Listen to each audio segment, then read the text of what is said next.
pesquisadora das áreas de comunicação e consumo, com foco na questão de marcas. Gestora nas áreas de marketing e comunicação, com passagens profissionais pela RBS, RBS TV, Zero Hora, Federação, Habitasul e Goldstein Construtora e Incorporadora. Hoje, a Yara é professora da ESPM desde 2002. Leciona nos cursos de graduação em administração, design, publicidade e propaganda e no pós-graduação e no MBA. Com vocês, com muito prazer, a minha querida Yara, que vai nos falar sobre gestão da comunicação aplicada ao terceiro setor. Yara, tudo contigo. Bom, depois desse vozeirão aqui, eu acho que embora tenha uma voz imponente, eu vou falar um pouquinho, usar um pouquinho o microfone, né? Não, porque depois dessa voz aqui, não tem como, né, iniciar uma apresentação sem falar um pouquinho no microfone. Bom, gente, eu pensei em algumas coisas, né? O Sebastião me pontuou mais ou menos as questões, as dúvidas de vocês. Então, o que acontece? Trouxe um esqueminha, né, em lâminas, mas nada que seja rígido. Eu vou tentar, à medida do possível, ir ilustrando tudo isso, essas colocações, com as minhas experiências. Claro que ele me disse que grande parte das pessoas que estariam aqui não estudam especificamente isso. Talvez até o seu exercício profissional implique conhecer essas coisas, mas não necessariamente ter informação nessa área. Então eu vou partir de uma coisa bem básica. E aí aquela situação, né, gente? A mesma coisa que eu coloco em aula, eu coloco aqui para todos nós. Levantar o braço. Yara, nós já sabemos isso, pode seguir em frente, sem nenhum constrangimento. Porque não adianta nada a gente ficar dizendo coisas aqui, perdendo um tempo discutindo coisas que vocês já conhecem. Vamos aproveitar para discutir coisas que vocês não conhecem ainda, ou alguma experiência que eu tenha que possa agregar ao dia a dia de vocês. Tá? Então, para a gente começar a discutir essas questões de comunicação, então eu propus que a gente trabalhasse como a denominação gestão da comunicação. E eu queria que vocês me dissessem um pouquinho qual é a noção que vocês têm de gestão, porque a gente está trabalhando esse núcleo, especificamente gestão. O que é gestão? Assim, traduzindo em palavras simples, o que faz um gestor? Talvez fique mais fácil. Quais são as tarefas de um gestor? Para eu gerir algo, o que eu preciso fazer? Ele organiza, ele coordena, ele controla, isso, isso mesmo. Porque o que acontece? Às vezes eu brinco com os meus alunos, que eu tenho uma aluna de administração, que elas dizem assim, gestão da marca, gestão da marca. Fulana, o que é gestão da marca? Gerir, o que é gerir? É administrar. E administrar é gerir. Tá, mas o que é o quê? Então, vocês já me pontuaram. Eu observei que faltou só uma coisinha antes, que é a pesquisa. Quer dizer, para planejar, nós precisamos pesquisar. E não vamos pensar somente em pesquisa formal, quer dizer, a observação, o fato de a gente vivenciar algo, né, mesmo sem exatamente olhar como os outros fazem, né, acompanhar outras organizações, outras instituições, isso é pesquisar. Claro que a gente aí tem que ter um método, né? Alguma coisa que nos oriente, objetivos claros. O que a gente está querendo com aquela observação? O que eu vou observar daquele fenômeno? Que partes me interessam? Né? Porque isso é fundamental. Então, pesquisar primeiro, depois que eu pesquisei, então eu vou planejar com base, a pesquisa orienta o meu planejamento. E o que é planejar? É pensar. O plano é a formalização daquele pensamento. E é importante que a gente tenha algo formalizado, que nós brasileiros, principalmente, temos o péssimo hábito que nós não conseguimos formalizar quase nada. Nós conhecemos muito, no entanto não formalizamos nada. E o fato de a gente não formalizar nada, boa parte do conhecimento que a gente adquire se perde. Porque quando alguém chega, ele tem que começar do zero. Ou nos perguntando para outras pessoas o que aconteceu. E aí muita coisa se perde, porque às vezes a gente já está com o tempo envolvido em outras tarefas. Então, a primeira coisa que eu queria conversar com vocês era essa questão da gestão. E agora vamos ver um pouquinho com vocês o seguinte: o que é comunicação? Eu acho que é mais. Opa. ESC. ESC, aqui. Mas vou colocar no apresentação, exibição lá em cima. Aí. O que é comunicação, gente? Tá? F5, né? O que é comunicação? Então, eu coloquei aqui uma definição tradicional, né, de comunicação, que ele vem do latim, né? Então, eu queria discutir um pouquinho aí com vocês. Se tornar comum, fazer saber, estabelecer comunhão por meio de intercâmbio de informações. Então, o que quer dizer isso? Quando a gente diz assim, eu comuniquei para o meu funcionário, e a gente mandou, digamos que nós mandamos uma correspondência para ele, um e-mail, nós comunicamos isso? Ou qual é a diferença entre comunicação e informação? Ou não existe diferença?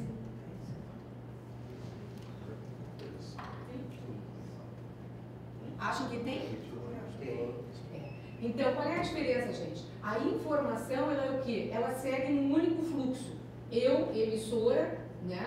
E tenho um conjunto de receptores aqui que estão me ouvindo. Então, isso é informação. Para que haja comunicação, o que tem que haver? O retorno, ou o feedback, como alguns gostam de chamar, que é o retorno dessa informação. Porque se não houver o diálogo, e comunicação é igual diálogo. Se a gente separar a palavra, para quem estudou latim, o que é a comunicação? É uma ação em comum. É uma ação em comum. Para eu desenvolver uma ação em comum, então o que eu tenho que ter? O diálogo. Eu tenho que ouvir e ser ouvido. Por quê? O fato de eu pedir, olha, por que o professor faz sempre em aula, grande parte do grupo talvez tenha essa experiência. A gente pergunta, tá, gente, e aí o que nós entendemos? Vamos repetir o que aconteceu. Ou quando a gente está negociando com alguém, por que a gente pede? Isso é muito importante, para que a pessoa nos diga o que ela entendeu. Isso é que a gente está procurando estabelecer o diálogo. Porque se ela nos disser algo totalmente diferente daquilo que a gente falou, o que a gente pode entender? Nós falamos algo num código que ela não entende, ou que não, o assunto, o enfoque, a abordagem não lhe interessa, né? Algo, sempre há uma perda. É isso que é importante a gente saber. Por quê? Porque tudo que a gente recebe, a gente interpreta. Isso é muito importante a gente entender. E a interpretação, ela é singular, ela depende de cada indivíduo, das suas experiências. Por que a gente dá um conteúdo numa sala de aula e pede para um aluno, os alunos escrevam a redação. A gente tem redações totalmente diversas. Por quê? Porque cada um vai pegar parte daquele conteúdo ali, aquilo que mais tem a ver consigo, e vai expressar. Então, sempre haverá uma perda, uma interpretação. Então, é muito importante que a gente tenha esse retorno, que a gente procure ouvir as pessoas para saber o que elas efetivamente entenderam, o que chamou a atenção delas ali. Porque, dependendo do que chamou a atenção delas, a próxima comunicação, o próximo diálogo que nós venhamos a fazer com aquele grupo de pessoas, nós podemos nos concentrar mais naqueles temas que lhes chamaram a atenção. Ou até um tema novo que a gente saiba antemão que, mediante aquilo que elas manifestaram pela primeira vez, vá ter retorno, vá ter eco em relação a elas. Então, gente, por isso que comunicação é tão difícil, principalmente quando a gente fala na comunicação nas organizações. O que acontece? A comunicação interpessoal, ela já é difícil. Vocês imaginem assim, ela já é complexa. Agora imagine a comunicação numa empresa, que envolve várias pessoas, envolve questões de poder, né? Envolve várias outras nuances, várias outras variáveis. Mas o que a gente está falando? O pressuposto básico que vale para a comunicação interpessoal, ele vale também para a comunicação nas empresas, nas organizações. Então, o desafio para a gente é maior na comunicação nas organizações, porque grande parte daquilo que a gente diz que é comunicação é só informação. Para vocês verem, quando a gente manda um comunicado, qualquer coisa é só informação. Como aquelas pessoas interpretaram aquilo ali, o que elas vão fazer com aquilo ali efetivamente, nós não sabemos. Certo? Então, isso que é importante. E nós, às vezes, até para aplacar a nossa consciência, nós várias vezes dizemos que fizemos comunicação, mas na realidade nós informamos. Tá? Então, a próxima coisa, só para a gente entender um pouquinho por que surgiu a comunicação nas organizações, né? Então, o direito universal à informação, logo após a Segunda Guerra Mundial, foi uma coisa que foi muito importante. Isso aqui, gente, emergiu principalmente voltado em função dos jornalistas, né? Então, isso ocorreu muito nessa época. A relevância do entorno, né, da comunicação pública. Se a gente vai pegar a Segunda Guerra, o que o Hitler faz e a propaganda hitlerista, é todo um envolvimento muito grande da mídia. Então, a comunicação cresce em importância nesse âmbito, né? A democratização das sociedades, né? O crescimento da economia de mercado, aí vem muito porque a gente está conversando aqui hoje, quer dizer que a comunicação de mercado, voltada ao mercado, ela está muito imbricada com essa noção da comunicação, do comércio, da publicidade, né? E hoje, mais contemporaneamente, a questão da responsabilidade social. Qual é o nosso papel, né, como organização dentro de uma determinada sociedade? O que é a comunicação organizacional integrada? Esse é um conceito que a gente usa bastante. Alguém já usou esse conceito aqui? Já conhece? Alguém da plateia? Então, gente, é assim, ó, o que acontece? Um mix é o quê? É uma ideia de um conjunto de sub-áreas da comunicação. Porque nós, diferentemente, né, estou com alguns colegas de marketing, mas eu como sou híbrida, eu sou dos dois lados, a gente tem pavor, nós comunicadores, agora eu estou aqui no papel de comunicadora, que chama a comunicação de ferramenta. O verdadeiro pavor, né? Mas os administradores chamam a comunicação de ferramenta. A ferramenta é um instrumento que o profissional de marketing, administração tem à sua disposição. Enquanto a comunicação acha que não é essa visão, que a comunicação é uma coisa ampla, né, uma área ampla, que permeia todas essas estruturas aqui. Então, o que a gente tem em comunicação? Nós temos o que a gente chama de comunicação institucional, que trabalha todos aqueles interesses de uma organização em relação à sociedade. Por que é institucional? É institucional porque atende ao bem comum, não visa exatamente o consumidor, nem o funcionário, nem ninguém especificamente. É a sociedade. Então, não é a mesma coisa que alguns acho que fazem um pouquinho de confusão ao chamar, é uma propaganda de marca, então não trabalha preço, não trabalha produto, então é institucional. Salvo se houver um interesse social naquela questão.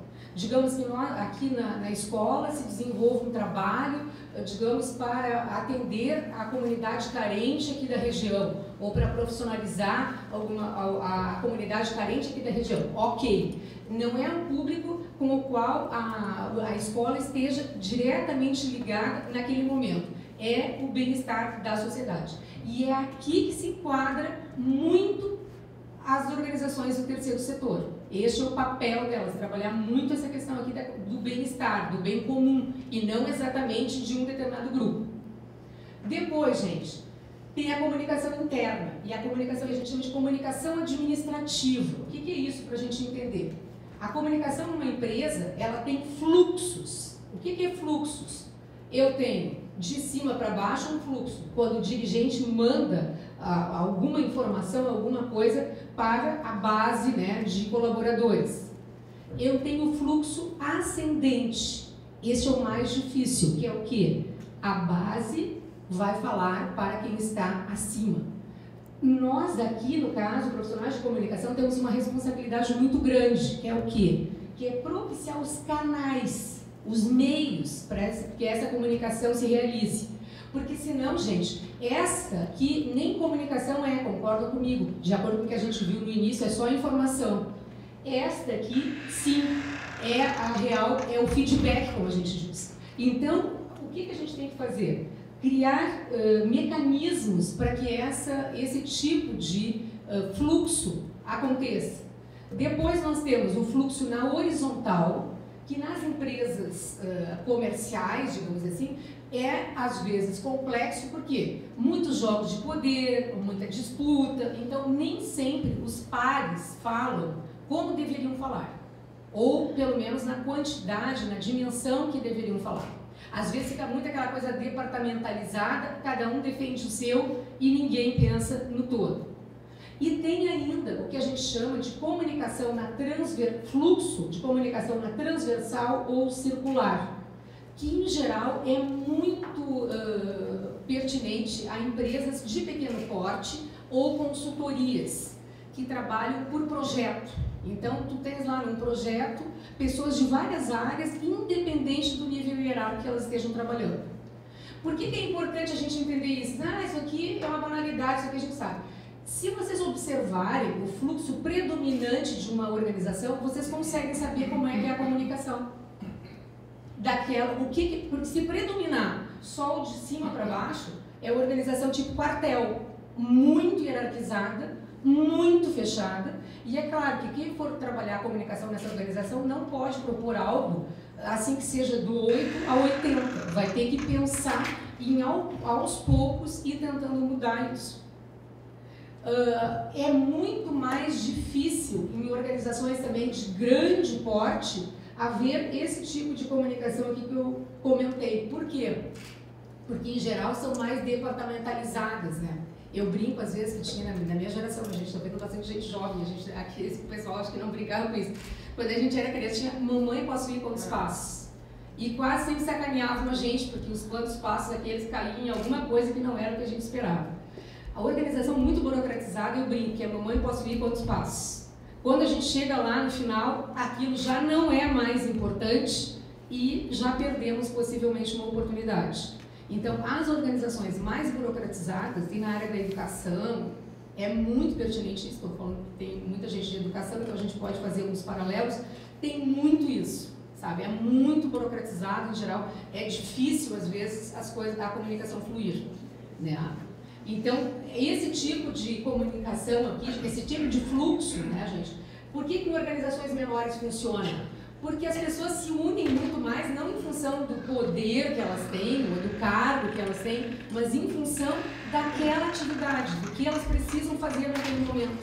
E todos estão ali juntos, é o estagiário e o diretor, está todo mundo na mesma situação, todo mundo tentando resolver um determinado problema. Tá? Bom, e a comunicação de marketing ou mercadológica, que é aquela voltada ao estímulo a quê? Ao consumo, né? É essa a ideia. A comunicação mercadológica se preocupa com o quê? Com o mercado. O que é o mercado? É o conjunto de consumidores e as empresas concorrentes, porque a empresa não está sozinha, não está voando no mercado.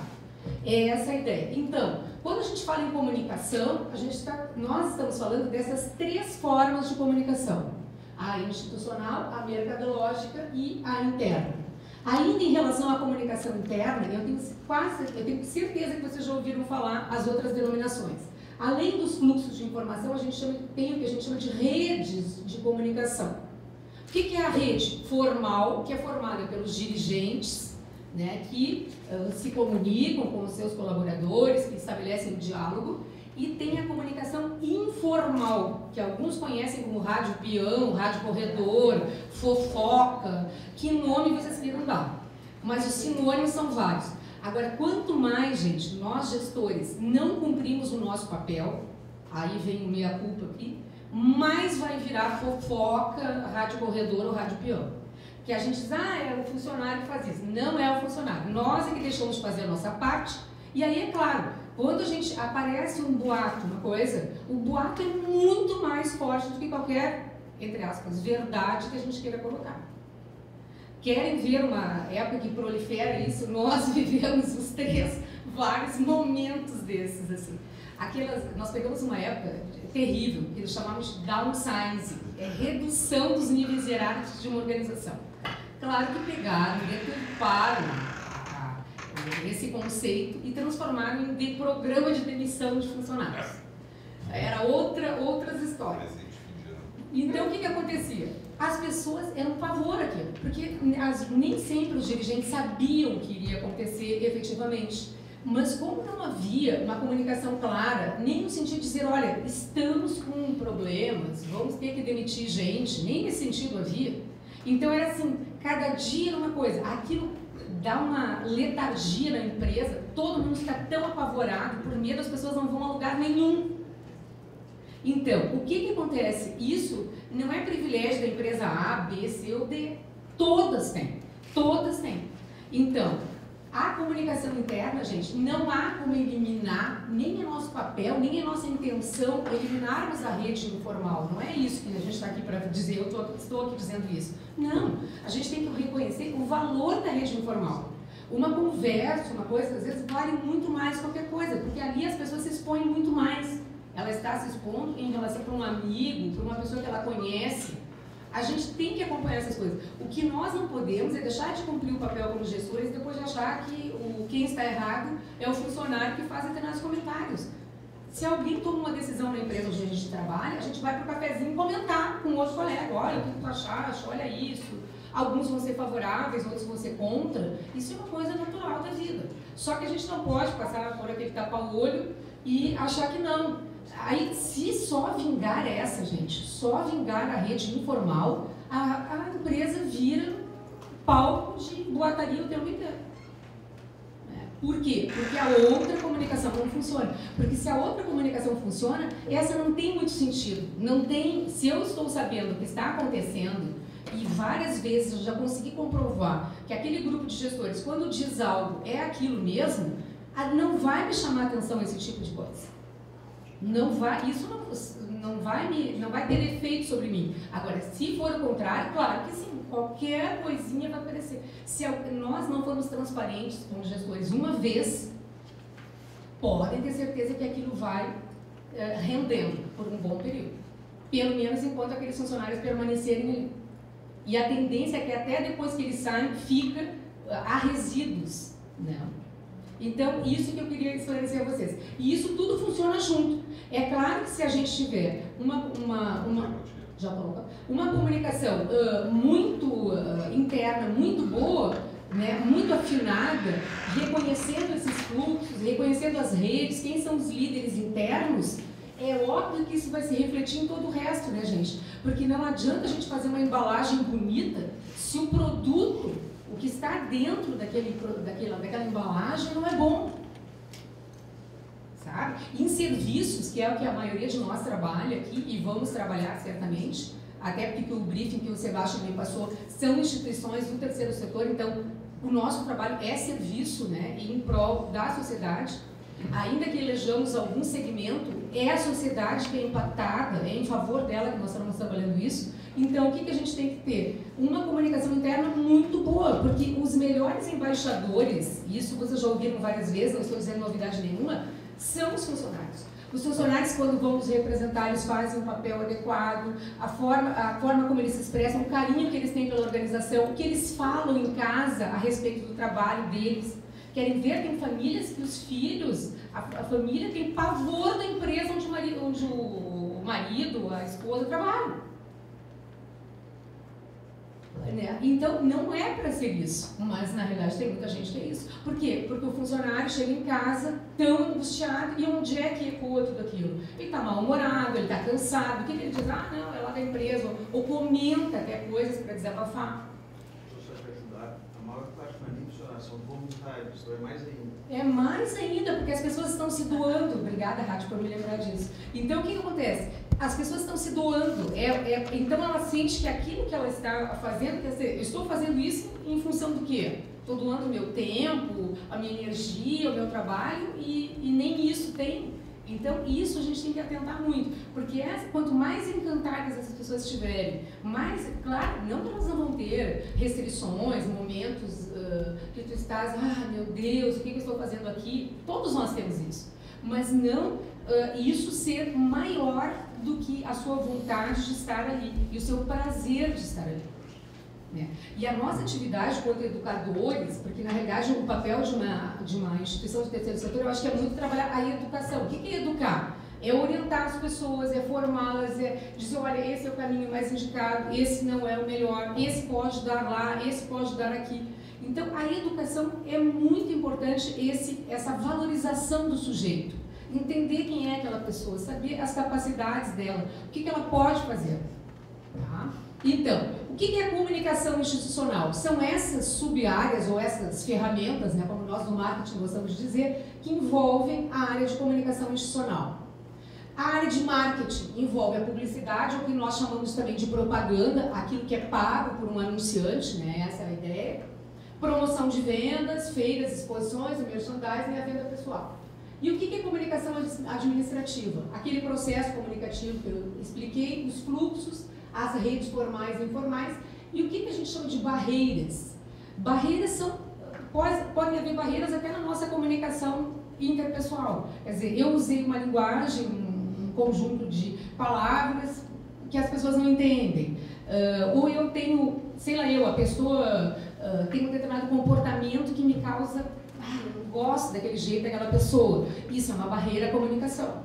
Quer dizer, qualquer coisa nesse sentido, ou a pessoa parece arrogante, pretensiosa, isso pode ser uma barreira à comunicação. Tá? Então, e nós temos que ter o quê? Mídias internas. Vamos lá, Carol. Então, agora eu vou falar um pouquinho do planejamento. Nós entendemos um pouquinho de comunicação. Aquelas sub-áreas da comunicação, elas se articulam como? Através de um planejamento. Então, nós temos 3 níveis de planejamento. O estratégico, que em geral é definido pela direção, pela cúpula de uma empresa. O que é uma estratégia, gente? O que vocês têm noção de estratégia? Uma palavra simples, assim, de dia a dia, que pudessem explicar o que é estratégia. Procedimentos, ótimo. Definir o que não se vai fazer. O Zoé falou que os procedimentos. Quem mais falou? Definir o que não se vai fazer. Certo, tu é azul? Alexandre, desculpa que estava com o papelzinho coberto ali, não conseguia ver. Tá. Vai tomar para te diferenciar. Isso, Mônica, né? Isso, Mônica. Ok. Então, são os caminhos, né, gente? Eu gosto muito da definição do professor Raymond Richards. Eu acho que os 2 colegas também conhecem bastante. Velhinho parece um Pato Donald. Não sei nem, deve estar muito velho. É professor da GV, foi professor da USP. E ele, num livro chamado Marketing, uma visão brasileira, ele define estratégia é um caminho a seguir. Então, nós elegemos determinados caminhos. E esses caminhos que nós elegemos, eles determinam determinados procedimentos, determinadas políticas. Né? Então, toda vez que a gente vai definir uma estratégia, nós estamos definindo um caminho. Né? E a gente faz isso o tempo inteiro, né, gente? Como a gente vai para casa, de que jeito eu vou, que caminho eu vou tomar, é uma estratégia que nós estamos definindo. Claro que é uma aposta que nós estamos fazendo, não tem como a gente definir uma estratégia e previamente saber se ela vai dar certo. Não há essa certeza, não há. Nós gostaríamos que houvesse, mas cada vez mais no mundo contemporâneo, menos certeza há de qualquer coisa. Tá? E depois nós temos os níveis administrativo, tático, integrativo e o operacional. O que é o tático? Aquilo que eu decidi no plano estratégico, que foi decidido, eu vou ter que definir táticas para colocar aquilo em ação. Vou colocar uma coisa para vocês de um exemplo nosso do passado, que não tem muito problema, e depois eu vou colocar uma outra coisa de voltar no terceiro setor, que eu me envolvi recentemente com um grupo de alunos. Como eu trabalho na SPM, para todo mundo entender, não ficar uma coisa meio assim, brotou das pedras, né? A gente tem uma, que chama normalmente uma empresa júnior. E os alunos, através dessa empresa, eles têm contato com determinadas instituições ou empresas, né, do mercado, e que eles nos pedem para fazer algum trabalho em função de algum problema que eles estão sentindo. E aí, um grupo de alunos, eles convidam um determinado professor. É livre escolha daquele grupo que vai fazer aquele trabalho. Eu fiz recentemente um trabalho para a Fundação Thiago Gonzaga, né, que é bem agora, essa campanha Vida Urgente, que eles desenvolvem, que é o projeto principal deles. Eu fiz um trabalho com um grupo de alunos e era justamente plano de comunicação. Então é isso que eu vou falar um pouquinho dessa experiência deles lá para a gente tentar, quando eu for falando, depois eu vou ilustrando com esses exemplos. Mas antes disso eu vou remeter um exemplo que nós, como nós vivenciamos lá na RBS, uma época a RBS, onde nós trabalhamos os 3, eu, o Rat e o Caraver, o que eles decidiram? Eles decidiram que eles iam concentrar os interesses deles no negócio de comunicação, que é o core business, é o negócio da empresa. Aí então eles decidiram, não, vamos começar a fortalecer a mídia impressa. Aí eles começaram a definir o que fazer na mídia impressa. Aí nós do marketing entrávamos em ação. Como? Que é a tática. Como é que nós vamos fazer isso? Né? Se a estratégia define o caminho, o tático define como nós vamos trilhar esse caminho. Então aí nós começamos a pesquisar onde havia jornais. Era mais fácil comprar outros jornais, era mais fácil criar um jornal novo. Foi aí que a RBS começou a comprar uma série de jornais aqui, comprou em Santa Catarina. Como é que a gente começou a fazer? A partir dessa definição estratégica da empresa. Se a empresa não tivesse decidido nada, nós não teríamos como para definir nada. Isso é muito importante também. Então, a estratégia cabe a quem está lá em cima. Vamos falar uma linguagem bem simples para todo mundo entender. Depois, no nível mais abaixo, a partir do momento que aquela estratégia é definida, ela tem que ser imediatamente repassada. Não como assim, olha, faz isso, faz aquilo. Não, não nesse nível. tem que ser discutida e repassada para quem está mais abaixo, para que aqueles que estão mais abaixo consigam assessorar e dizer, olha, essa estratégia, olha, os riscos por este caminho são este, por aqueles é aquilo outro, recomendamos tal. O nível tático, que é onde se encontra o marketing, a comunicação, tem que ser responsável por isso, não pode se omitir, tem que opinar também, tem que pesquisar e fornecer dados e discutir junto com a direção geral qual o melhor para chegar àquele caminho, aquela estratégia que a gente definiu, qual é a melhor alternativa. Tá? E depois tem o nível operacional, que é o coloquial põe a mão na massa. Quer dizer, a estratégia só é estratégia, gente, se ela é, em alguma medida, ela é executada, senão não é estratégia. Que aí foi um caminho que não levou a nada. Tá? Então, isso é muito importante a gente absorver também. Da vida a gente sabe isso, mas nas empresas se aplica a mesma coisa. Ok, a gente está dando para entender isso aqui. Dá para fazer correlações com o dia a dia de vocês? Ok. E aí, claro, nós vamos ter que ter o quê? Aqui no estratégico afeta toda a entidade, até eu troquei um pouquinho porque a gente fala muito empresa, né? Faz a integração de todos os níveis estratégicos, que eu falei aqui da comunicação, mas aí tem, no nível tático, ali tem a finanças, tem a área comercial, se é uma empresa comercial, tem a área de planejamento, de produção, todas as áreas são afetadas, né, gente? Não é só a comunicação aqui. E aí, no nível operacional, é onde as coisas acontecem. E aí, para que essas coisas aconteçam, nós temos que ter um plano de ações, um cronograma, uma estimativa de custos, né? Não dá para fazer coisa assim sem pensar nessas coisas. Bom, por que o planejamento é importante, né, gente? Para que a gente tenha um norte, como vamos agir no futuro.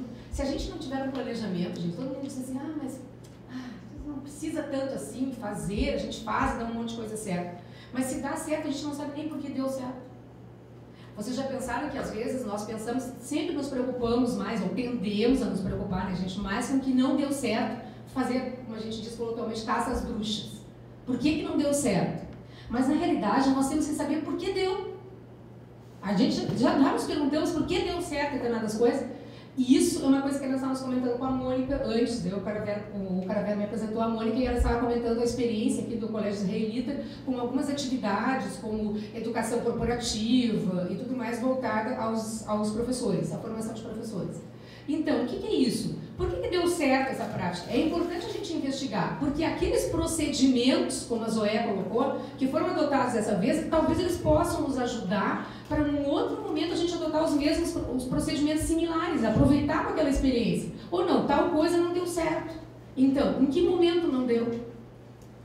Porque, às vezes, o que acontece? A gente abandona coisas interessantes por não saber por que deu certo.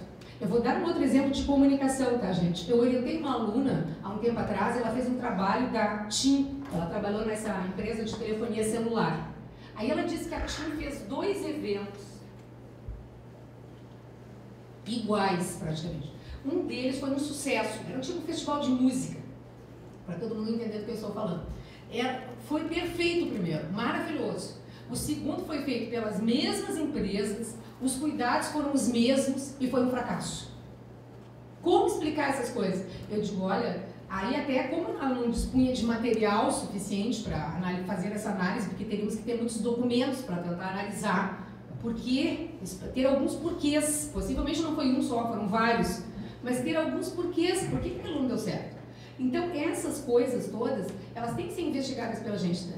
Tanto aquilo que deu certo quanto aquilo que não deu, para poder nos ajudar em outras oportunidades, tá? Outra coisa, gente, quando a gente planeja, então, a gente tem condições de seguir determinados objetivos, a gente tem condições de adequar os recursos, as estratégias, olha, vamos pôr mais dinheiro aqui e menos lá. Se a gente não planejar, não tem condições de saber. Até mesmo nós, vamos pensar, vou fazer uma reforma na minha casa. Aí o que a gente tem que fazer? Bom, agora boa parte do meu dinheiro vai para aquela reforma. Eu tenho que fazer, não sei, a gente vai estabelecendo prioridades. Se não houver um planejamento, gente, não há prioridade. Aí tem alguns alunos que dizem, tá, mas a gente faz o planejamento, aí acontecem essas coisas horríveis aí na economia, essas mudanças no macroambiente e muda tudo. A nossa vida vira de cabeça para baixo. Eu digo sim, mas se não tivesse planejado, seria muito pior. Tu não sabe nem por onde começar, tu não sabes nem onde cortar, nem o que fazer. Não tem nada, se não tem planejamento, não tem nada. Se não planeja, né, não pensa, né, gente? É horrível dizer isso, mas a gente diz a empresa não planeja, ela não pensa. O plano é a formalização do planejamento, mas não é uma exigência do planejamento. Depois, vocês conseguem o quê? Aferir os resultados, propiciar mais interação com as pessoas. Como é que foram as melhores experiências que a gente viveu em termos de planejamento? E eu acho ótimo quando é isso. Gente, não tem segredo. Reunir as pessoas numa sala, né, num ambiente X, reunir todo mundo mesmo e colocar as pessoas a opinar. Não precisa ter muita regra, muita coisinha. Tem que ter alguns nortes. O ideal é que vocês já tenham as estratégias definidas e começarem a conversar com as pessoas a partir daquelas estratégias que vocês definiram. Começar a discutir todas as pessoas envolvidas, o máximo de pessoas que for possível. Por quê? Porque quando as pessoas participam, elas se comprometem. Se elas não participam, elas não se comprometem. Ou pelo menos se comprometem muito menos. A tendência da gente é dizer assim, eles decidiram, vocês já viram isso? A eles isso. Por quê? Está fora de nós. Eles fizeram. Agora, eu digo uma coisa a vocês, se vocês colocarem essas pessoas dentro de uma sala e elas tiverem participado dessa discussão, elas até podem dizer que não gostam de determinada decisão porque não era aquilo que elas gostariam que fosse aprovado, mas elas jamais vão dizer eles. Isso eu aposto com vocês que elas não vão dizer. Elas até podem dizer, eles decidiram uma coisa que eu não gostei, mas já é metade do que ela diria, que é sempre eles. Então, o comprometimento, ele é feito assim, é nessas bases. Claro que é muito mais complicado, dá mais trabalho, é mais difícil para ajustar uma agenda. Às vezes a gente fica assim, não, mas eu tenho que fazer isso, tenho que fazer aquilo, tenho que fazer aquilo outro, então não dá tempo para isso. Não, já tem que se planejar anualmente para ter um período em que a gente faz isso. Vão aparecer um monte de ideias ruins, que não se adaptam para nada. Não tem problema. Eu sempre digo às vezes aos alunos dizem assim, professor, não posso fazer uma pergunta errada, pergunta horrível, mas não tem pergunta horrível. A pergunta sempre é ótima. Né? E a gente também, como gestores, tem que aprender a valorizar as coisas, gente. Não achar que as coisas são absurdas, olhar, lá vem aquele, vai começar a mesma novela, né, do fulano, já vai começar aquela tristeza. Nós temos que ter habilidade para manejar aquilo ali. Se a gente ficar só se queixando, fulano é isso, põe os rótulos, as pessoas, vocês já viram, gente? É rótulo que a gente põe nas pessoas, põe lá o rótulo e aí aquele rótulo não tira nunca mais. É difícil? É, mas é a mesma coisa que a gente apregou para os alunos na escola, aqueles que são professores. A questão da política, do respeito, da democracia, lamento informar, é isso aí. É difícil mesmo. Tem alunos que não param quieto um segundo em aula, tem aquele funcionário que também atende celular durante a reunião, não sei mais o quê. Aí diz, mas é um adulto. Gente, eu dou aulas para adultos. E às vezes tem os mais velhos, mais difíceis que os lá que estão entrando na faculdade. Os mais velhos, nós, gente, às vezes somos muito, perdão, mas muito mais mal educados do que uma criança. Né? Então, o que acontece? E isso a gente tem que aprender a resolver. Tá? Outra questão, né, gente? Evitar ações ao acaso. Isso é muito importante. Assim, fez, mas foi um susto. É diferente de ações de oportunidade. Totalmente diferente. Se a gente identifica uma oportunidade, temos que aproveitar. O que é uma oportunidade? Porque a gente não previu, mudou alguma coisa no contexto e que aquilo nos obriga a uma determinada coisa. Às vezes, assim, pra gente que trabalha às vezes com atividade acadêmica, tem um congresso tal, a gente às vezes nem pensou em fazer nenhum artigo, nenhum documento para aquele congresso. Mas esse congresso é importante, eu vou pesar. É importante mesmo? Então então vou me preparar para fazer. Então o que eu preciso fazer Aí não é o acaso, não é eu cair de paraquedas ali no lugar, é diferente, tá? E a outra questão, né, gente, é que dá eficiência e eficácia no alcance dos resultados. Quer dizer, isso é muito importante. A gente não vai estar desperdiçando recursos, né? Não vai estar desperdiçando energia, né? Que nós, administradores, chamamos as pessoas de recursos também, tá, gente? Só para vocês entenderem. Então, é assim, pessoas, né? Nos serviços, eu brinco, existem mais P's que a gente chama no marketing, mas tem 3 P's fundamentais. Eu brinco, eu reduzo a 3 P's, 3 pilares para mim: pessoas, processos. O que é processo? Para quem não está acostumado com isso, entender. Isso é importante vocês fazerem, né, nas instituições onde vocês trabalham. É desde o momento em que um pedido chega à nossa instituição até o momento em que ele é plenamente atendido, que a pessoa saiu de lá e já está tudo pronto. Tem que fazer alguns chamam design do serviço. O que é isso? É o fluxo, mais ou menos por onde passa todo o serviço. Ali a gente consegue prever pontos de estrangulamento. Nós, na atividade acadêmica, por exemplo, junto uma disciplina prática. Aí na disciplina prática não dá para ter 40 alunos em aula, senão não consegue atender 40. Então já tem que dividir aquela turma em 2. Então o que a gente está fazendo? Ao fazermos essa visão dos processos, a gente consegue resolver, prevenir problemas. Como é que era na geração da Iara, que a maioria gurizadinha aqui não vai lembrar, não vai saber o que era isso. Quando a gente fazia matrícula na faculdade, gente, não tinha os computadores bonitos e belos que vocês sabem que é hoje. Era aquelas máquinas grandonas ainda. E como é que acontecia? Na URGS eu me lembro que eu ia com meu irmão. Então tinha um quadro negro lá, eles anotavam as listas das disciplinas. E aí ele ia lá formalizar a matrícula dele. Enquanto ele ia de um prédio ao outro, várias daquelas disciplinas que ele previa já tinham desaparecido, já não havia mais vaga. Então o que acontecia? Ele tinha que fazer um plano A, um plano B, um plano C e um plano D. E aí, quando ele chegava lá, ele viu o que acontecia. Eu estudei na PUC, eu fui aluna regular, que eles dizem assim. Mas o que acontecia? Mesmo assim, chegava um aluno que levou parte dos documentos, a gente estava numa fila interminável. Era um dia, quando tinha matrícula, a gente já dizia no trabalho, não vou vir amanhã. Era um dia inteiro. Aí tu ia numa fila, aí a pessoa, não trouxe o documento, não havia aquela coisa. Isso é falta de gestão de processos. Aí o funcionário pode ser maravilhoso, mas nós, como receptores ou clientes, nós temos vontade de matar o funcionário ali na frente.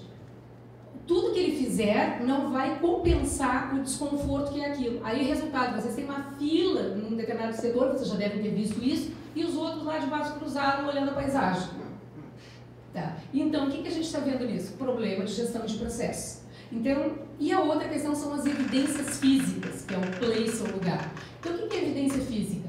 A aparência da instituição, o prédio, o material de comunicação. Por isso que não, às vezes a gente diz, fazer uma coisinha mais barata. Não façam. Se o barato significar ruim, se o barato significar produto de qualidade, mas um fornecedor consciente, beleza, é por ali. Então, talvez ele não seja barato, ele seja justo, né? Então, o que acontece? A aparência dos funcionários, a gente pode dizer, não, mas isso não importa. Claro que sim, gente, importa. Né? Então, eu sempre lembro, eu usei aparelho dentário acho que uns 8 anos, né? Primeira coisa que a gente chega no dentista, principalmente no mais jovem, a gente já olha é se ele tem uma secretária, como é que são os dentes dela, dele. Porque, poxa vida, se são os dentes horríveis, como é que eu vou fazer? Esse cara não consegue resolver o problema dele, vai resolver o meu. Não vai. Né? Então, o que acontece? Vocês podem pensar, tem um funcionário maravilhoso. Lá na publicidade, por exemplo, a gurizada gosta muito de usar piercing, tatuagem, não sei mais o que. Tem determinadas agências que têm profissionais de criação excelentes desse tipo, mas dependendo do cliente, eles não vão à reunião. Porque só de olhar a pessoa, eles já vão estereotipar, já vão pôr um rótulo e já vão dizer assim, essa agência, isso aí não contrata gente adequada, coisa desse tipo.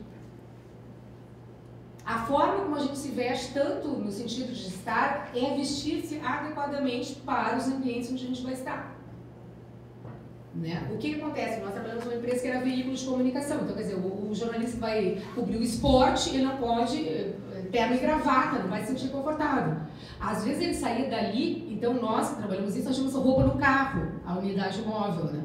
A gente troca de um lugar para o outro, porque aí você vai lá para uma reunião, almoço, onde o ambiente é formal, requer outro tipo de roupa. E nós, né, gente, na condição de funcionários, de empregados ou de voluntários, né, como o Rádio muito bem colocou, de uma instituição, nós representamos. A linguagem da comunicação, a gente diz, é uma representação social. O que é? Nós somos a cara, vamos falar assim, daquela organização. Nós representamos, somos representantes dos seus valores, as suas crenças. Então, a forma como nós nos apresentamos vai traduzir o que é aquela instituição. E isso é a comunicação, para vocês verem como comunicação é complicado. Até a nossa aparência, o nosso jeito de agir, de falar, comunica. Traduz, porque comunicação é produção de sentido, é significado. Então, vamos pensar mais loucamente ainda. Nós não compramos água mineral pela água mineral, nós compramos o significado que essa água mineral tem para nós. Quando a gente elege uma marca, nós não, porque todas saciam a sede, né, gente? Teoricamente, todas saciam a sede. Por que a gente prefere beber a água mineral Perrier em detrimento de outra? Né? O significado que essa marca tem pra gente. Tá? Então, isso é comunicação. Pode adiante. E o que são as fases de um planejamento? Agora eu vou remeter praticamente todas as questões, gente, ao exemplo esse da Fundação Thiago Gonzaga, para ficar mais tangível para vocês. E me interrompam o que vocês acharem que não funciona. Primeira coisa, nós temos que analisar a realidade situacional da Fundação Thiago Gonzaga. O que a Fundação Thiago Gonzaga nos disse quando chegaram lá? Olha, nós temos muitos problemas de comunicação que eles chamam interno, que eles chamam os voluntários, né? Como entendendo os voluntários como funcionários, né? Colaboradores da instituição. Que eles têm um grupo de funcionários, são funcionários, quer dizer, recebem salário, né, gente? E tem uma outra parte que são os voluntários. Mas eles concebem isso como comunicação interna, né? Então eles disseram que tinham muitos problemas nessa área, é assim que eles viam. E eram problemas assim, não porque eles tivessem problemas de meios para se comunicar com esse público, não era nada disso, mas eles notavam que faltava efetividade às ações deles, que eles não estavam fazendo como poderiam fazer. Aí então nós começamos a levantar a realidade dessa instituição. Então o que os meninos fizeram? Fomos para dentro, fomos lá para a Fundação Thiago Gonzaga conhecer como é que era. Aí ouvimos os dirigentes, o que era, como é que era a instituição, como é que tinha sido criada, quais eram os norteadores estratégicos. Estou falando algum palavrão aqui para todo mundo entende o que é. Então, quais eram os norteadores estratégicos, né? Quantos voluntários havia, aí começam as coisas, né, gente? A gente começa a ver, tem uma lista de voluntários enormes, mas efetivos mesmo não são muitos, né? Aí já começam algumas coisas variáveis que já começavam a nos interessar. Aí então, o que a gente chegaram os alunos para mim? Eu vou relatar assim, bem estilo história, que eu acho que ilustra melhor para vocês do que eu ficar falando só as tarefas ali. Se vocês sentirem que não, me sinaliza. Aí os alunos chegaram para mim e disseram, Bárbara, como é que nós vamos definir o perfil do público, alvo, como a gente chama, né, da fundação? Digo, não, Gurias, se vocês começarem com aquela história, homens, mulheres, classe A, B, meninos, jovens, estudantes, digo, nós não vamos chegar nada, porque todo mundo aí é público. Mas, Yara, como é que nós vamos resolver isso? Eu digo, nós vamos gerar estereótipos. O que é? Nós criamos perfis, né? Começamos a identificar os perfis desses voluntários. Então, começamos com elas sobre os voluntários típicos da instituição. Que características tinham? Aí nós começamos a descobrir que ela diz que tem perfis de voluntários, que ela chama um voluntário donativo e o outro que ela chama o voluntário ativista. Como é que ela chamava esse voluntário ativista? Que na visão dela, nós não falamos nada para ela, que nós íamos nos orientar por isso, que na visão dela é muito o perfil do voluntário que trabalha na Fundação Thiago Gonzaga, que é aquele que abraça uma causa. O voluntário donativo é aquela pessoa que se sente, ele como indivíduo, responsável socialmente e tem vontade de ajudar, mas não abraça uma causa especificamente. Ele pode abraçar várias causas simultaneamente ou ao longo da vida dele mudar de causa. O outro não, ele abraça uma causa, que é diferente um pouquinho, são perfis diferentes. Então nós começamos a investigar e pedimos para que ela nos identificasse, se não me engano foram 5 voluntários da instituição, idades diferentes, perfis diversos e níveis de relacionamento na atualidade diferentes com a instituição. Alguns que já estavam há muito tempo afastados, outros que participavam ativamente, e começou-se e pediu-se também um que ela considerasse o voluntário modelo, vamos dizer assim. Ok. E ainda entrevistamos mais 3 voluntários que não trabalhavam na Fundação Thiago Gonzaga, para entender. Aí começamos a pesquisar o que é terceiro setor, o que é voluntariado, o que motiva aquela pessoa a participar daquelas iniciativas ou de outras, né? E aí começamos a descobrir, formamos um estereótipo, alguns estereótipos, né? Perfis, definimos perfis de público. E junto com aqueles perfis iam as características de cada um. E aí nós determinamos qual era o grau de atratividade, qual era o segmento mais interessante para a fundação ter consigo. Porque o que acontece? Lá na fundação, a exemplo da que a maioria das instituições de vocês aqui, eles têm vários projetos. O que acontecia hoje, só para vocês entenderem? Eles mandam comunicações, todos os voluntários praticamente entrevistados dizem, não, faz tempo que eu não vou lá, mas eu gosto muito, eu recebo lá as comunicações. Outros dizem assim, eu recebo a comunicação, mas me mandam uma comunicação no fim de semana, que eu não posso trabalhar, né? Me mandam tudo que é coisa, mas me mandam, sei lá, durante a semana que eu estudo e trabalho. O que acontece? Como eles não tinham essa segmentação, não tinham dividido os públicos assim, o que acontecia? Eles mandam, eles têm e-mail, têm Twitter, têm Facebook, é muito bem-vinda, a comunicação deles é exemplar nesse aspecto. Eles são uma das instituições que mais tem isso. E para o perfil de público com o qual eles trabalham, que é jovem, tem que ser essas ferramentas, né, gente? Não adianta os veículos convencionais que não vai chegar a esse público. É muito essas ferramentas mesmo. Mas elas não estavam sendo empregadas de maneira adequada. Porque o que acontece? O que eles tinham que fazer? O que a gente buscou com essa segmentação? Esses estereótipos é gerar, primeiro, que eles identificassem já no momento do recrutamento, vamos chamar assim, do que o voluntário vai e procura a instituição, dependendo do que ele vai preencher numa fichinha, nós montamos uma ligação, uma conexão. Olha, o perfil tal, vai ter um campo lá que determinadas características que ele preenche vai dizer, olha, esse é um voluntário do núcleo 1, esse é do B, e aí já tem um tipo de projeto que seria interessante para aquele voluntário. E depois linkamos isso também com os programas de treinamento que eles fazem lá, que eles têm um programa que é só para iniciante, né, que é para a pessoa que chega à instituição, depois passa por um treinamento seguinte, pelo seguinte. Então, o que a gente viu?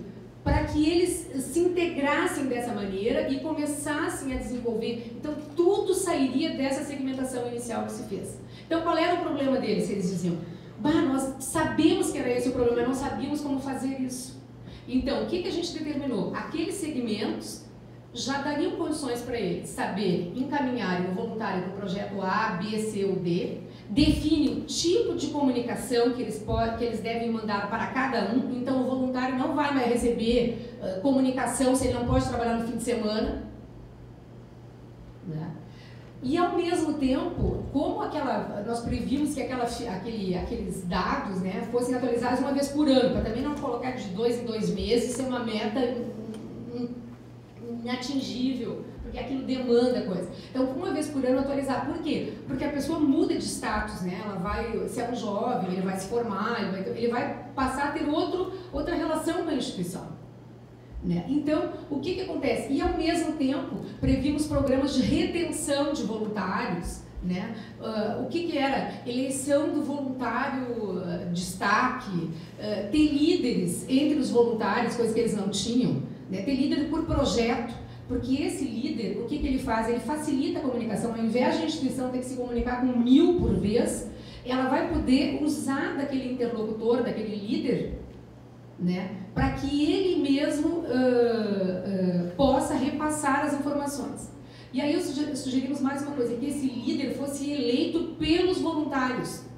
A instituição até poderia colocar lá, ter os seus, voluntários, destaque, colocar uma lista, mas haveria uma eleição desses voluntários líderes de cada projeto, vamos dizer assim, para facilitar a comunicação com a direção, que eles dizem que ainda é difícil, embora é muito informal, mas é difícil, eles não têm muito como medir essa comunicação. Bom, gente, então, aqui estavam os passos, né? Identificação da realidade, levantamento de informações, que eu expliquei a vocês, análise dos dados e construção de um diagnóstico. Então, o que a gente identificou? Que faltava segmentar os públicos, criar esses estereótipos, foi a nossa alternativa, porque senão todos os jovens de primeiro e segundo grau seriam o público-alvo da instituição, e não é assim, né? Nós vimos também, fizemos visitas a instituições que a gente chamou de benchmark. Por que é benchmark? Exemplo, tá? Traduzindo em português bem simples. Instituições exemplo. Porque no terceiro setor, às vezes, nem sempre é agradável a gente falar em concorrente, porque na realidade as instituições não se veem assim. Embora, é claro, no momento da destinação de verbas, a gente acaba, de certa forma, concorrendo, né, gente? Existem outras instituições que vão concorrer pelas mesmas verbas que a gente, dependendo dos projetos com os quais elas trabalham. Mas aí algumas instituições benchmark, identificamos nessas instituições as melhores práticas. O que elas faziam de bom? Né? E trouxemos isso também para a Fundação Thiago Gonzaga, para ajudá-la nas práticas. Sugerimos também uma remodelação dos processos, né, da instituição, que tinha alguma coisa, não tinha clareza em relação aos processos, né, que também fica complicado, não adianta fazer plano de comunicação se os processos não estão bem resolvidos, fica muito ruim, né? Além disso, e depois disso, nós, claro, fizemos essa limitação, definimos objetivos e metas. Objetivo é onde a gente quer chegar, tá, gente? E a meta é uma quantificação daquele objetivo. O ideal em comunicação é a gente sempre estabelecer um objetivo claro, onde eu quero chegar. Vamos dar um exemplo bem facilzinho para vocês. Vocês querem fazer um programa de treinamento para os voluntários. Então, vocês vão ter que estimar antes, assim, para que vocês querem fazer aquele programa de treinamento. Aí não é só dizer assim, treinar, não pode ser isso. Tem que ser onde vocês querem chegar, o resultado que vocês querem com aquilo ali. É que ao final deste curso, todos os voluntários conheçam os norteadores estratégicos da instituição. Ok. Não confundir o objetivo com a ação. Realizar uma palestra é uma ação, e não um objetivo. Aos alunos, a confusão mais fácil de fazer, realizar uma palestra é um objetivo. Não, senhor. Palestra é como vocês vão realizar. Não é o objetivo. E quantificar. Olha, qual vai ser a medida para vocês? 100% de participação, 50%, pelo menos 70% desses voluntários vão permanecer na instituição durante não sei quanto tempo. Né? Então, isso é muito importante antes a gente definir isso. Agora, depois que a gente define esse objetivo, a gente define, aqui antes, quando a gente definir os públicos, a gente também tem que se perguntar, quais pessoas nós vamos envolver nisso? Por que nós vamos envolver essas pessoas? Eu gosto, o Max também, que é colega aqui de vocês, nós uma vez fomos numa reunião, eu fui num projeto com uma cliente que nós tínhamos, né? Era um projeto particular, não era nada a ver com a SP. E aí eu me lembro que a cliente ficou furiosa com o Max, que o Max, você sabe como é o Max, né? O Max pergunta tudo e ele não te responde nada. Ele faz se tu faz mais uma pergunta, ele te responde com outra pergunta, que é bem a coisa do pesquisador. É ótimo. Investigativo, é essa a ideia. Tem que responder, não pode dar pronto. Vai lá e pergunta de novo. Eu brinco às vezes com os alunos, se o professor Max respondeu muitas coisas hoje, eles professor, eu digo, não, o Max é simples, ele tem a estratégia, ele faz uma pergunta, outra pergunta, e a gente mesmo, nós mesmos vamos chegando às conclusões. Aquelas perguntas é que nos fazem pensar. E eu lembro que ele perguntou para a cliente, mas por que vão envolver tal pessoas? A cliente ficou possessa. Mas por que ela ficou possessa? Porque ela na realidade não tinha por que algumas pessoas estarem ali. Também as pessoas não podem estar ali tipo bibelô, tá, gente? Senão gera aquela coisa que a gente falou no início, rádio corredor, rádio peão, a pessoa se sente perdendo tempo, desconfortável, às vezes não gostaria de estar ali, está por uma coisa que não se sente parte daquele lugar. Né? Então, não é convidar todo mundo porque a gente é bonzinho. Não, tem que convidar as pessoas que precisam estar ali. Tá? Outra questão, né, gente? A adoção de estratégias, que caminho a gente vai seguir para atingir esses objetivos, né? As ações, né, que a gente fez lá. Então, lá tinha, assim, evento, na estação da Fundação Thiago Gonzaga, evento, coisa de propaganda, mas coisa de investimento mesmo, assim, de dinheiro, coisa muito pouco. Havia coisas de estrutura, né, que é um banco de dados, eles teriam que ver um pessoal para trabalhar essas coisas, mas era pouca coisa. muito com as parcerias que eles já tinham.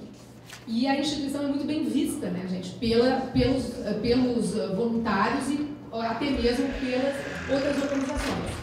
Depois, gente, definição dos recursos. Aqui entra, como nós adoramos os recursos, né, nós administradores, inclusive as pessoas. Então, vocês vão definir o que vocês precisam em termos de materiais para realizar aquelas ações. Nós previmos isso também lá no projeto, que eu coloquei os guris da comunicação com o mercado no sacrifício, a fazer planejamento ao estilo de comunicação organizacional. Eles ficaram doidos, né?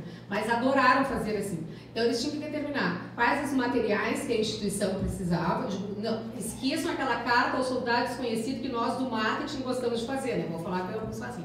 A estratégia, a tática e a ação. E aí é uma frasezinha lá e o fulano que se vire depois. Porque ninguém explica como fazer aquilo. Digo, não, queridos, nós vamos detalhar passo a passo desses projetos e qual a ligação de um com o outro. Senão é carta ao soldado desconhecido. Aí a pessoa não sabe como fazer lá aquilo que a gente sugeriu, vai colocar para alguém lá que não sabe, transforma numa outra coisa, vai ficar um truco-fu. Não, vamos descrever tudo. Então eles descreviam passo a passo como fazer. E é isso que se faz. Então a gente descreve, determina os recursos. O ideal, gente, é como a gente fez lá. A gente definiu por projeto, deu um nome para aquele projeto e cada projeto tinha um nome e o passo a passo que teria que ser desenvolvido, os materiais que seriam necessários para aquilo ali, as pessoas que seriam necessárias para aquilo ali e o dinheiro que seria necessário para aquilo ali. E, claro, como iriam obter, aí eles nos liberaram disso, como a gente não... Algumas coisas a gente sugeriu, olha, pode ser através de parcerias com outras organizações ou coisas desse tipo. Algumas que a gente já conhecia, que eles já dispunham, poderiam ser mantidas, não? Então, é esse tipo de coisa. É outra coisa importante, tá, gente? Detalhe, não precisa ficar preocupado, a forma não é essa. Não, quando vocês pensarem numa ideia, criem um rótulo para aquele projeto, definam esse passo a passo e ali, quando vocês forem descrever tudo que precisa, façam bem direitinho assim. Primeiro tem que fazer isso, depois aquilo, segundo aquilo. Tipo uma lista, um checklist, uma lista de coisas que tem para fazer. Quem serão os responsáveis? Pode fazer até tipo tabela, não precisa fazer texto, quem tem um pouquinho mais de dificuldade. Mas tem que escrever, senão aquelas coisas assim da estratégia, da tática e da ação, é só para mostrar bonito lá para um plano para a direção geral, para alguém assim. Mas para quando chega no momento das pessoas entenderem o nível da comunicação, da tática e da operação, não dá para ser assim. Não? Pode ir adiante, cara. Tá. O que a gente tem? Eu coloquei aqui uma definição de públicos, tá, gente? Que é o que? É qualquer segmento, pessoa física ou jurídica, que se relacione com aquela organização. Pode ir adiante, cara. Como é que a gente seleciona os públicos? Aí eu coloquei algumas dicas aqui, eu não preciso lê-las, mas é só para vocês. Depois eu deixo com os meninos aqui essas lâminas, para ver se vocês precisarem consultar. Não, mas eu vou por aí, meu filho, tá? Senão eu tô ralada aqui. Eu sou das mais aqui, meu filho, nem fala. Aqui, se for fazer a contagem, eu sou a primeira do ranking aqui. Então, o que acontece? A gente, assim, ó, gente, não se preocupem muito em pensar. Quando vocês estiverem sistematizadinho, já prontinho, vão, tipo, jogando conversa fora. Vão dizer, com quem a gente tem que falar? Vão fazendo uma lista, sem pensar. E depois vocês organizem aquilo ali. Aí depois vocês vão juntar o A com o A, o B com o B, e vão estabelecer prioridades. Mas num primeiro momento, vocês estão todos numa sala, façam assim, tipo brainstorming, como a gente diz. Vão jogando conversa fora. Vamos lá. Listou um monte de gente. Tá, agora vamos juntar os parecidos com os parecidos, vamos juntar, vamos montar os segmentos aqui. E depois disso é que vocês vão determinar como nós nos relacionamos com esses segmentos hoje, quais são os nossos estilos com esses segmentos, o que a gente já fez que deu certo, o que a gente já fez que não deu certo, quais são os nossos objetivos em relação a esses públicos hoje, o que nós vamos fazer em relação a cada um deles. Tá? Pode ir adiante. É a mesma coisa. Os objetivos de comunicação, então eu coloquei o resultado e ele tem pressupõe uma análise qualitativa e quantitativa. Eu quero aqui meu exemplo da palestra, né, do treinamento para os funcionários. Aí, como é que os objetivos devem ser? Né, que eles devem ser formulados por escrito, né, que devem ser ousados, mas não inviáveis, né, de vocês viabilizar. precisarem, né? Que devem ser mensuráveis, que necessariamente, isso aqui é uma briga com os meus alunos. Eu digo, gente, sempre tem que especificar o público. O objetivo é sempre em relação a um público. Não é uma carta ao soldado desconhecido. É aquele público que vocês vão trabalhar. Então, especifiquem junto do objetivo para quem, a quem aquele resultado visa quem. O posicionamento é uma linguagem mais voltada à comunicação com o mercado, gente, mas mesmo em nível institucional é importante a gente pensar nisso. O que é um posicionamento? Uma instituição, ela oferece benefícios para o seu público. O que é benefício? Os resultados que ela oferece. Ela oferece um pacote de benefícios, como a gente chama. Então a gente tem que entender quais são os benefícios que eu ofereço e para quem eu ofereço esse benefício. Isso é posicionamento. Tá? E o que é importante a gente entender isso? E posicionamento implica diferencial. No que eu me diferencio do outro? Porque as pessoas vão vir nos procurar, os voluntários vão vir nos procurar porque nós nos diferenciamos, porque nós chamamos a atenção deles, porque nós fazemos algo diferente do que os outros fazem. Pode ser fazer a mesma coisa, mas de uma coisinha, um detalhezinho que faz a diferença. Vou dar um exemplo bem fácil para vocês. Quando eu fui trabalhar na Goldsen, construtora e incorporadora, a Goldsen estava assim, uma fase de crescimento bastante grande, embora ainda não houvesse sido adquirida pela Cirela, né, que foi uma multinacional, né, agora é outra conversa. Mas eu me lembro que o Fernando Goldsen comentava assim, olha, nós ganhamos muito mercado, sabe por quê?